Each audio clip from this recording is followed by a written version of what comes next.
Muito obrigado, Maria de Fátima. Eu agora vou pedir aqui a ajuda da Jaqueline, que vai posicionar aqui as poltronas.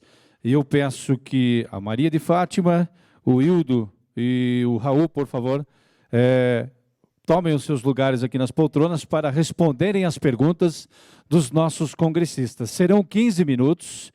Eu peço a gentileza aos nossos queridos congressistas que sejam bem objetivos na hora da pergunta. Eu sei que é um assunto técnico, mas que sejam objetivos para que tenhamos o maior número de participações possíveis, já que o tempo que eu tenho disponível é de somente 15 minutos, ok? Então, a Jaqueline vai ficar aqui com o microfone para quem tiver perguntas, o outro microfone ficará com os nossos palestrantes, eu ficarei aqui no púlpito, então 15 minutos para perguntas. Depois dos 15 minutos para perguntas, nós teremos 15 minutos para o coffee break, ok? Depois do coffee break, nós teremos mais 2 palestras, e o nosso horário de almoço está estabelecido para as 13 horas, voltando às atividades na parte da tarde, com as palestras a partir das 14 horas, ok? Então, já temos perguntas, eu vou passar aqui o microfone para que os nossos palestrantes possam responder. 15 minutinhos. Bom, eu queria saber a respeito das questões de normas, se ela não é um limitante no desenvolvimento, como ela falou que as tecnologias estão aumentando muito rapidamente, e como que está sendo o combate a respeito das normas, para chegar nesse poder de crescimento na mesma proporção, porque a gente sabe que as atualizações de normas são um complicador, né? Eu queria saber como que está essa questão. A norma, na verdade, ela não pode ser cerceadora de desenvolvimento tecnológico, né? Ela tem que colocar, digamos, diretrizes que estabeleçam condições seguras de operação ou regimes em que as tecnologias vão ter que atender, basicamente, requisitos de segurança e de desempenho. Então, uma norma ela nunca vai ser determinante em cercear a tecnologia no que diz respeito a emprego de materiais, emprego de processos.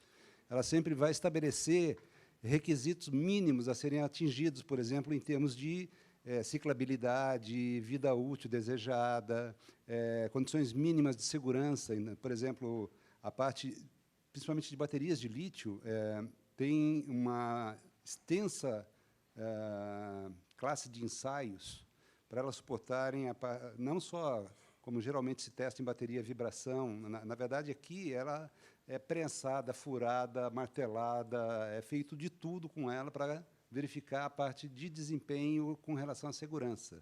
Então, as normas, elas não cerceiam, elas determinam as condições críticas que as baterias têm que atender para serem aptas a ir para o mercado. Tá? Nos outros aspectos, né, por exemplo, a parte de regulação em eletropostos, eles determinam condições que estabelecem interoperabilidade. Então, quem vai fazer um projeto do carro ou do eletroposto, eles têm que falar a mesma linguagem. Não adianta o camarada fazer um retificador que vai no carro que precisa receber 300, 400 volts e o outro que está fazendo o recarregador só vai fornecer 100, 200. Então, ele estabelece os critérios de intercompatibilidade entre os diversos produtos. Tá? Basicamente é isso. Não sei se eu respondi a tua pergunta. O problema que eu vejo sempre é que as normas sempre estão muito atrás. E, por exemplo, assim, você vai criar um padrão de desenvolvimento, mas se essas questões não estão bem estabelecidas, ele eu sinto que isso é uma corrente que segura esse desenvolvimento. Realmente, você nunca vai fazer uma norma para uma coisa que você ainda não conhece, não existe. Você primeiro tem que ter um determinado nível de produto ou de desenvolvimento para depois você se preocupar em como criar um estándar para aquilo. Tá? Então, ela sempre vem a reboque, não tem jeito. Primeiro, queria agradecer as apresentações, realmente foram brilhantes. Tá? E eu queria fazer 2 perguntas que são extremamente importantes, né, na minha visão. Primeiro, o grafeno. O grafeno é utilizado independentemente do lítio na geração de baterias, ou ele precisa do lítio em conjunto? Essa é a primeira. A segunda pergunta é, qual que é a devolutiva do produto com referência ao meio ambiente. Tá? Após a utilização dessas baterias, em primeiro plano, nos veículos, em segundo plano, nos storages, quando elas acabam, como que a gente vai reverter isso a título de matéria-prima? Nós conseguimos reverter 100% da matéria-prima utilizada na produção dessa bateria para que ela seja reutilizada? Qual que é o nosso cenário futuro desse processo? Bom, Ricardo, em relação ao grafeno, o grafeno vem sendo estudado porque hoje o material negativo é grafite, o carbono na forma grafite.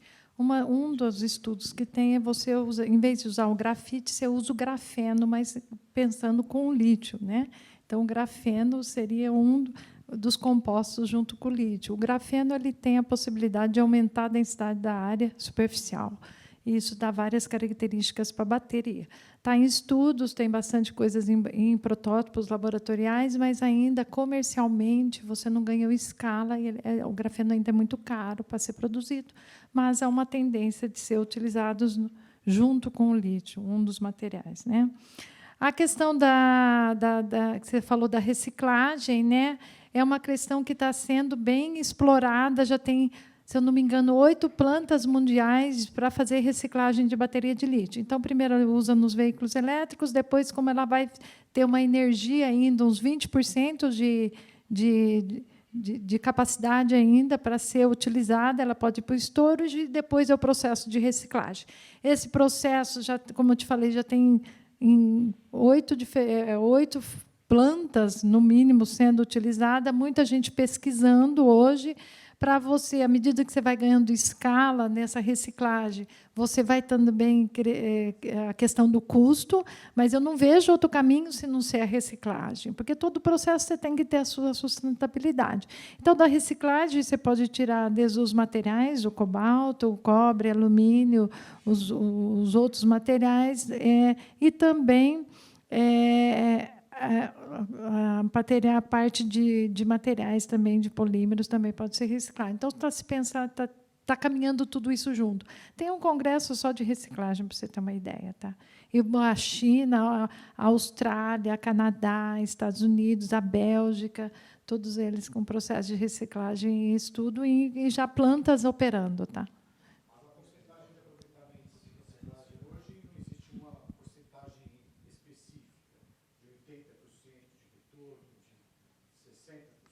Na verdade, o processo final de reciclagem, depois que você já exauriu a bateria completamente, ou seja, você usou tudo que podia, 7, 8, 10 anos da bateria no carro. Aí ela ainda tem lá 70%, 60% de capacidade, de vida ainda, que você leva para um second life, que você vai usar ele em storage, GD, uma série de outras aplicações que ela ainda vai dar mais 10, 15 anos de vida, ou seja, daqui 25 anos que você vai, digamos, matar essa bateria, jogar ela para reciclagem. Aí existem algumas rotas tecnológicas do tipo de reciclagem que você vai fazer. Algumas que são mais seletivas, que você consegue recuperar, principalmente os materiais mais nobres, tá? O cobalto, o níquel, o cobre, alumínio, e o lítio também. Cada uma das rotas tecnológicas permite você recuperar mais ou menos de cada material. No fim, você tem uma massa, tá? Digamos, inservível, que aí vai ser usado como também em outros processos de reciclagem que você vai fazer massa para construção, para pavimentação, para qualquer coisa desse tipo. Tá? Nada é descartado, jogado fora, nesses processos atuais de reciclagem.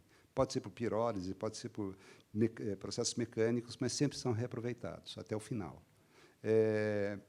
Voltando na parte do grafeno, uma coisa que o pessoal, muitas vezes, publicações, a gente vê, foi lançado tal bateria assim, assim, assim. O lançado, quando o pessoal fala, na verdade, é um produto de laboratório.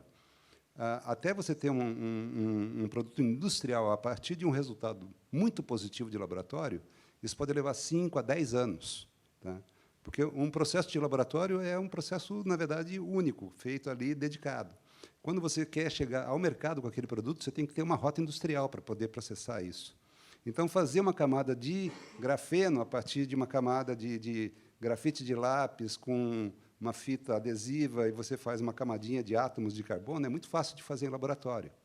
Mas como você faz isso na indústria? Como que você produz isso em escala? É extremamente complicado. Tá? É plasma, são outros processos que você tem que usar, que tem um custo muito elevado. Então, a tecnologia, ela existe, está aí, é viável, porém, ela não tem uma rota industrial. Então, muitas soluções que a gente vê hoje, que são sucesso em laboratório, a gente sabe que vai levar 5 a 10 anos se conseguir ter um processo industrial que leve ele a um custo razoável para o mercado. Ele vai usar em conjunto com o lítio? Sempre em conjunto com o lítio nessa tecnologia, sim. É porque aí ele é o cátodo, é o anodo. Porque quem armazena a energia são os materiais à base de lítio. Entendeu? Tem bateria à base de sódio-íon também, que usa o mesmo princípio de funcionamento, mas, em vez de usar o lítio, usa o sódio. Só que isso ainda está em protótipos, não é comercial. Pelo mesmo motivo que, em laboratório, é fácil de fazer. Quando você vai levar isso para o processo industrial, os átomos do sódio são muito maiores que os átomos do lítio. Então, os separadores iônicos que existem hoje passam os íons de lítio, mas os de sódio não passam. Tá? Então, ainda não conseguiram desenvolver um separador comercial que passe adequadamente os íons de sódio. Só complementando, o Raul já comentou aqui, mas uma bateria para sair do laboratório até chegar a um produto comercial é de 5 a 10 anos de desenvolvimento. Nós temos mais uma pergunta lá, por gentileza. Até que ponto as atuais matrizes energéticas elas podem ser um fator impeditivo para a adoção dessas novas matrizes? Eu acho que as novas matrizes energéticas, que seriam as antigas matrizes, vamos chamar, né? Hoje, as energias renováveis, vamos dizer, especialmente a solar, é infinitamente, vamos dizer, abundante em toda a superfície da Terra, quer dizer, não teria como uma matriz, vamos dizer, mesmo uma matriz hídrica, né? Que hoje, vamos dizer, o que temos? Temos um problema ecológico, né? A inundação, vamos dizer, das terras produtivas, né? Quer dizer, temos o problema de armazenamento. O que é o armazenamento? O armazenamento mais inteligente é em reservatório de água. É o mais econômico que tem. O armazenamento de forma química, os preços são bastante elevados, gente. Um container de 1 megawatt-hora, tá? De baterias de lítio-íon custa 5 milhões, aproximadamente. Quer dizer, claro, ele está próximo da carga, né? Não precisa transportar. Mas o que eu estou querendo falar é armazenamento químico, é um complemento, mas o grande armazenamento ainda, né, hoje, né, seria, né, hoje que nós temos as térmicas, né, a nossa segurança no país são as térmicas, quando falta, o nosso problema é hídrico, né? Então, não é uma fonte, não vai guerrear contra a outra, todas são complementares, tá? Não existe, agora vamos todo mundo para a bateria lítio-íon, vamos esquecer os reservatórios, mas de jeito nenhum, gente. Nós vamos ter que aproveitar ao máximo todos os potenciais reservatórios que nós temos, todas as fontes energéticas, o gás que nós temos, tá? Quer dizer, não como diz, agora eu sou da turma da bateria e esquece o resto. Então, a minha posição é essa, tá? Eu entendo que isso seja uma visão a nível nacional, onde a gente tem grandes recursos hídricos que podem tornar a nossa matriz extremamente sustentável e não poluente. Mas, pensando a nível global, o hídrico não é dominante. Tá? A nível global, a gente tem as térmicas, as atômicas, que são as matrizes prioritárias. Nesse aspecto, eu acho que o mundo todo está sofrendo uma grande revolução, principalmente devido ao storage. Então, o storage está crescendo a nível mundial, a passos largos, e eu creio que a matriz energética mundial ela vai mudar muito, tá? Com redução de uso de carvão, uso de gás, uso de energia atômica para a produção de energia elétrica, porque a curva de crescimento de consumo de energia mundial ela é inexorável, ela continua numa reta de crescimento que é previsto para os próximos 50 anos talvez chegar a triplicar a necessidade de energia que a gente tem em geração hoje no mundo. Hidráulica, a gente não tem condição de fazer isso. Atômica é o risco do que vem para frente. Tá? Térmica é a poluição que a gente vai arcar.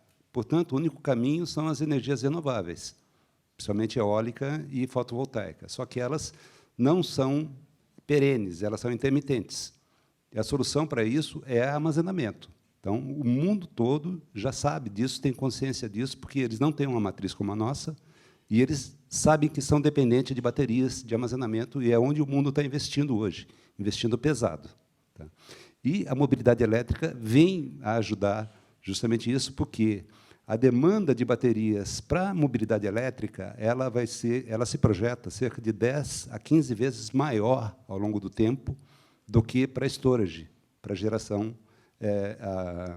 sustentável.